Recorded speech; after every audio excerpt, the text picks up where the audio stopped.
Alors, je m'appelle Alexandre.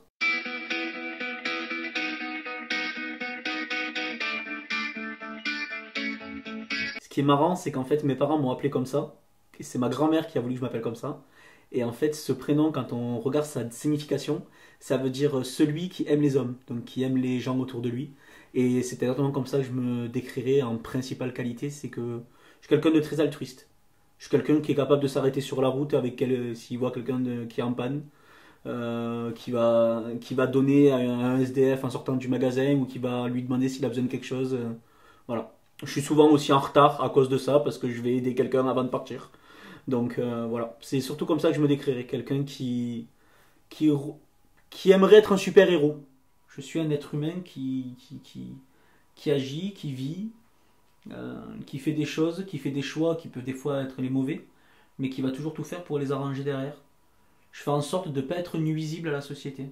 Et je dis souvent qu'on est plusieurs dans ma tête, mais il y en a qui pourraient croire que, voilà, que c'est des problèmes, des choses comme ça. Mais moi, j'ai vraiment cette impression-là de, il y a plusieurs Alexandres dans mon corps. Il y a l'Alexandre enfant qui est là en train de s'amuser, qui est plein d'imaginaire, plein de rêves. Il y a l'Alexandre adulte qui est là pour prendre les choses en main. Et il y a même des fois l'Alexandre vieux. Donc il y a un Alexandre triste, un Alexandre heureux. C'est aussi quand je vais rencontrer des gens, les premiers temps, je vais être quelqu'un qui va pas être effacé, parce que je vais être bien présent, mais je vais beaucoup analyser. Et les deux, trois premières fois que je vais voir quelqu'un vont être des phases un petit peu analytiques. C'est-à-dire où je vais chercher cette personne, comment il faut l'approcher, comment il faut la prendre. Et du coup, quand je rencontre quelqu'un qui est difficile à cerner, eh ben, je suis très mal à l'aise parce que du coup, je sais pas du tout comment je dois aborder cette personne. Donc, et c'est vrai que je suis quelqu'un de très adaptable en fait. Je m'adapte énormément avec les gens que j'ai en face de moi. Et je réfléchis, tout simplement. Je réfléchis et je cherche toutes les solutions possibles. Et je prends du recul. Quand quelque chose m'arrive en face, au lieu de me dire c'est une fatalité, fait chier, eh bien je me dis il nous arrive des couilles, il y a peut-être des trucs bien qui vont arriver derrière. Voilà. J'essaie de voir toujours le positif. Et ça marche des fois. Des fois même on peut retourner une situation. Quelque chose qui de base était très négatif. Finalement, de cette situation négative va s'en découler une autre situation qui va l'être un peu moins et qui finalement va arriver sur une happy end. Donc j'aime croire en l'happy end. En qualité, en fait, mes qualités sont également mes défauts. C'est-à-dire que je suis quelqu'un qui aime quand tout est organisé. Donc, mais le problème, c'est que quand on aime quand tout est organisé, on n'aime pas quand quelqu'un fout le beans. Donc voilà. Mais en qualité, ouais, je suis quelqu'un qui aime être quand c'est organisé, qui aime vivre. Voilà, ma gentillesse, c'est la plus grosse de mes qualités. La gentillesse et la joie de vivre. Celui de toujours apporter du bien autour de moi. Celui voilà, d'être toujours généreux, toujours gentil. Bon, il y a des fois où c'est plus dur que d'autres, mais ouais, celui vraiment d'apporter du bonheur, parce que le fait d'apporter du bonheur, on apporte de la lumière. Et en fait, je me dis que si j'apporte du bonheur à quelqu'un, cette personne sera de bonne humeur, va apporter du bonheur à une autre, qui apportera du bonheur à une autre. Et c'est mieux que l'inverse. Je fais partie des gens qui disent il faut bien qu'il y ait quelqu'un qui le fasse. Si je ne le fais pas, qui le fera? Et en fait, effectivement, si je suis à côté de quelque chose, une poubelle est renversée, tout le monde va passer à côté, mais si personne ne la ramasse, en fait, tout le monde continuera de passer à côté, elle va finir par se déverser encore plus. Tandis que si on passe et qu'on la remet directement, les personnes qui arriveront derrière n'auront plus cette poubelle au milieu. C'est-à-dire que moi, mon bonheur, c'est quand les gens que j'aime sont heureux. Donc partant de là, ce qui donne un sens à ma vie, c'est de faire en sorte que les gens autour de moi soient heureux pour que moi je sois heureux. Eh ben mon pire défaut, du coup, c'est ça. C'est que je suis quelqu'un pas de trop organisé, mais qui aime vraiment quand tout fonctionne comme il veut. Donc je vais cuisiner chez moi, il faut que ce soit cuisiné à ma manière. Si je range un placard, il faut que ce soit rangé à ma manière. Et si ma femme elle a le malheur de le ranger autrement, eh ben on se dispute. Mais on finit par le ranger à sa manière quand même. Les gens que j'aime, surtout ça. Le chant aussi, toujours. Mais depuis pas mal de temps maintenant, c'est surtout les gens que j'aime, passer du temps avec eux. Quand je suis quelqu'un qui déteste être seul, donc quand je suis avec les gens que j'aime, j'ai l'impression de réellement vivre. Ce qui me procure de la joie, c'est les gens que j'aime. Ce qui me procure de la peine, c'est de les perdre. Voilà, tout simplement. Peu importe la manière, hein, ça peut être la perte totale par la mort, mais perdre quelqu'un aussi par des conflits d'intérêts, par le temps, par l'éloignement. Et ça, c'est ce qui me procure le plus de peine, je pense, et qui peut me faire le plus mal aussi. Ça et la solitude. Enfin, voilà, comme je disais tout à l'heure, je suis quelqu'un qui déteste être seul. Donc, ben, vous prenez quelqu'un qui aime être en groupe, vous lui retirez les personnes qu'il aime, il se retrouve tout seul. Donc, voilà. La souffrance au cours de ma vie, ben, ça a été beaucoup l'ignorance, beaucoup le fait d'être mis de côté.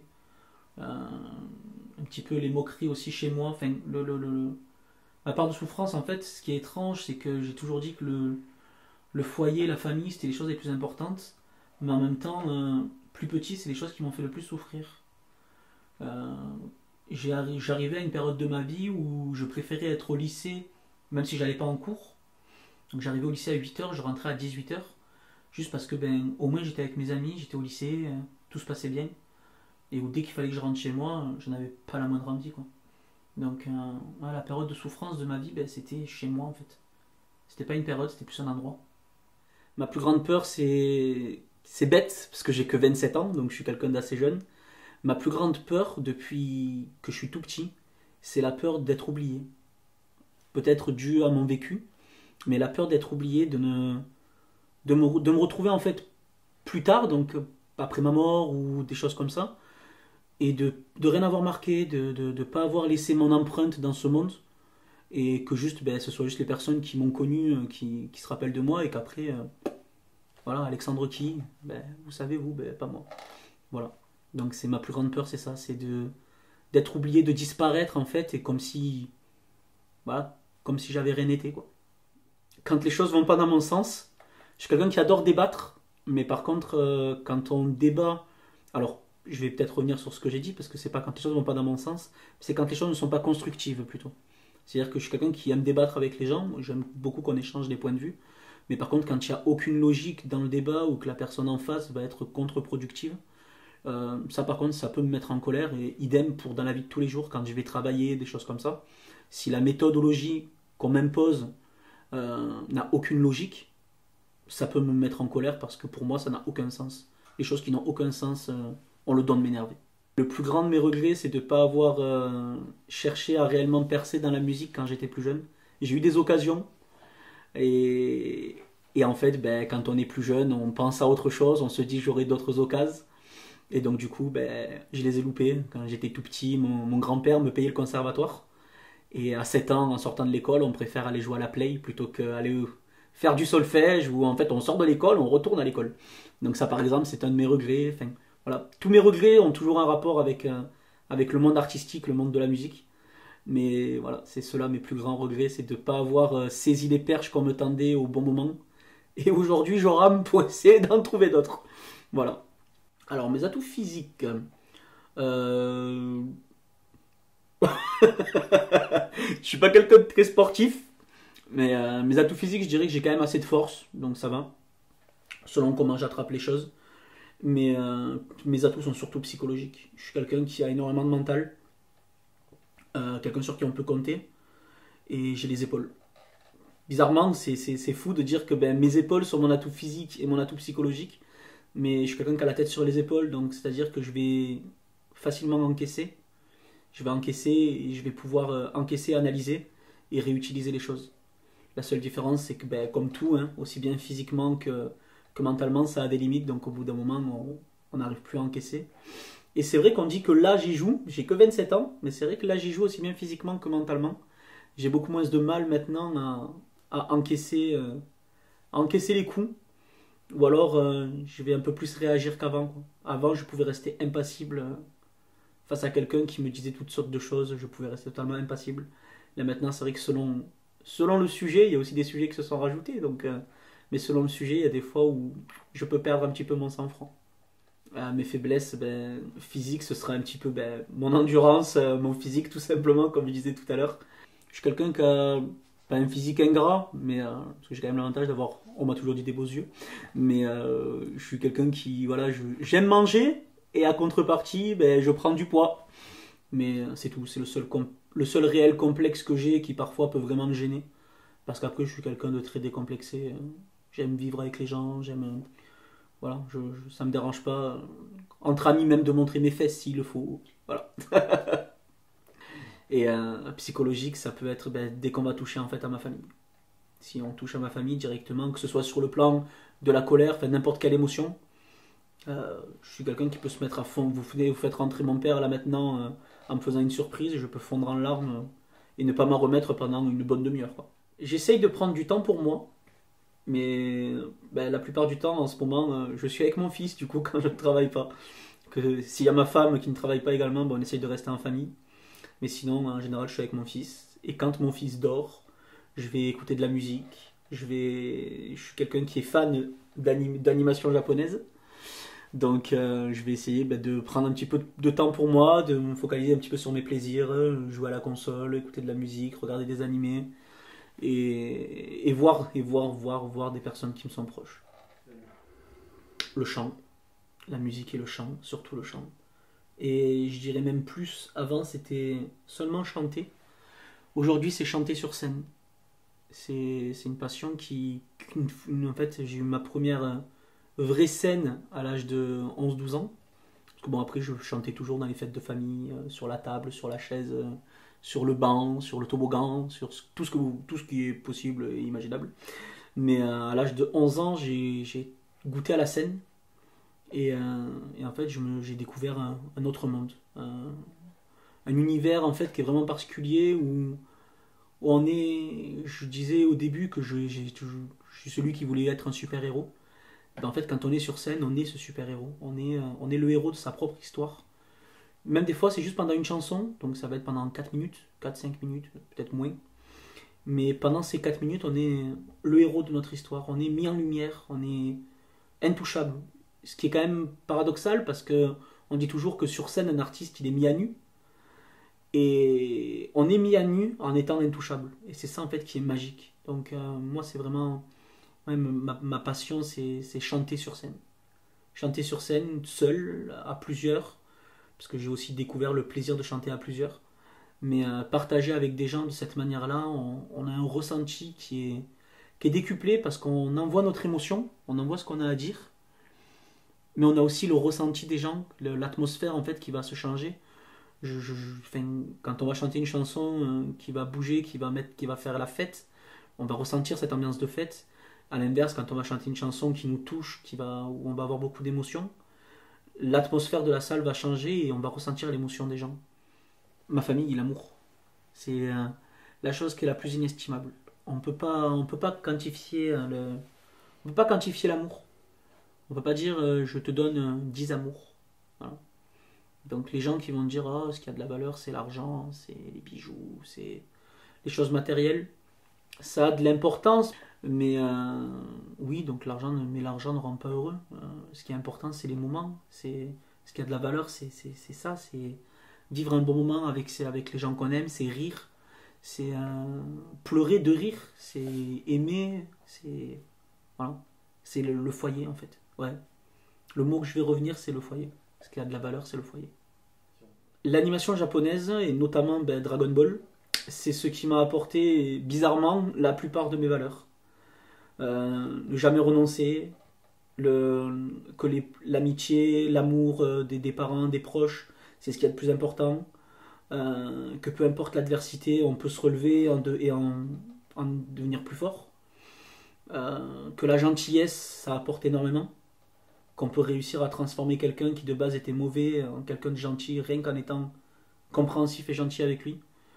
Ça m'a apporté énormément. J'ai un message pour tous les parents qui sont un peu plus âgés que moi et qui du coup, plutôt de l'âge de mes parents en fait, qui ont toujours dit c'est de la bagarre, c'est violent. Il n'y a pas que ça dans les animés. C'est une partie, c'est ce qui nous fait un petit peu aimer quand on est jeune. Mais en grandissant, on redécouvre les œuvres et on découvre tous les messages qui sont cachés derrière. Il y a des messages qui sont très beaux, il y a des personnages qui sont très forts, que des fois on aura du mal même à retrouver dans des séries classiques ou des films. Donc c'est vraiment ça qui m'a énormément attiré là-dedans et qui attire de plus en plus de jeunes, car il y a de plus en plus de sujets en fait qui sont transformés en animation japonaise. Et, euh, et ça, c'est beau parce que ça permet en fait à beaucoup de gens de se retrouver. L'autodérision. J'aime beaucoup les personnes qui vont avoir de l'autodérision parce que quelqu'un qui va savoir rigoler de lui, on sait qu'il va pouvoir rigoler de tout. Parce que la chose en fait la plus dure de rigoler, c'est de se moquer de soi-même. Dès qu'on peut se moquer de soi-même, on sait que on peut se moquer de tout le reste. Voilà. Donc c'est vraiment la particularité que j'aime le plus chez les gens, c'est quelqu'un qui va pouvoir avoir de l'autodérision sur lui-même parce qu'on sait qu'on va passer un bon moment. Les monsieur je sais tout, les gens qui en fait peu importe les informations ou les faits que vous allez apporter, euh, ils auront raison. Voilà. Donc sans vous dire pourquoi, sans vous expliquer comment, mais ils vous diront que ce que vous dites c'est faux, ce que vous dites pardon c'est faux, et que eux ce qu'ils disent c'est vrai. Voilà. Et ces gens-là, pour moi, ils sont pas, ils apportent rien. Et en fait, ces personnes-là sont en totale opposition avec ma façon de voir la vie. Parce qu'ils se disent du coup, ben, s'ils savent tout, on n'a rien à leur apprendre. Donc ça veut dire qu'ils ont déjà atteint leur maximum. Donc pour moi, ça n'a aucune utilité en fait. C'est le but le but de la vie, pour moi la vie c'est un chemin. C'est quelque chose où en fait on va découvrir petit à petit. Je m'inspire beaucoup dans ma façon de vivre des philosophes de l'Antiquité. Notamment, ben, je parlais tout à l'heure de Platon, qui parlait en fait du monde des idées. Et en fait, dans son monde des idées, il disait qu'en gros, avant de vivre, avant d'arriver sur Terre, notre âme était dans le monde des idées, où en fait on connaissait tout. Et on venait sur Terre au cours de notre vie pour retrouver toutes ces choses. Donc pour redécouvrir en fait toutes les choses que notre âme connaît, mais qu'on a oubliées. Voilà. Et pour moi, c'est une manière d'aborder la vie qui est exceptionnelle. Parce que ben, du coup, on va passer toute notre vie à découvrir des choses et à leur donner en fait, à donner de l'importance à chaque chose qu'on va voir. Chaque petit mouvement qu'on va apprendre à faire, chaque petit geste qu'on va découvrir, chaque fleur qu'on va voir chaque mot qu'on va apprendre, chaque moment. Et c'est pour ça en fait que les monsieur je sais tout, du coup, j'ai autant de mal avec eux parce que ben, je me dis si toi tu sais tout, en fait, qu'est-ce que tu fais là?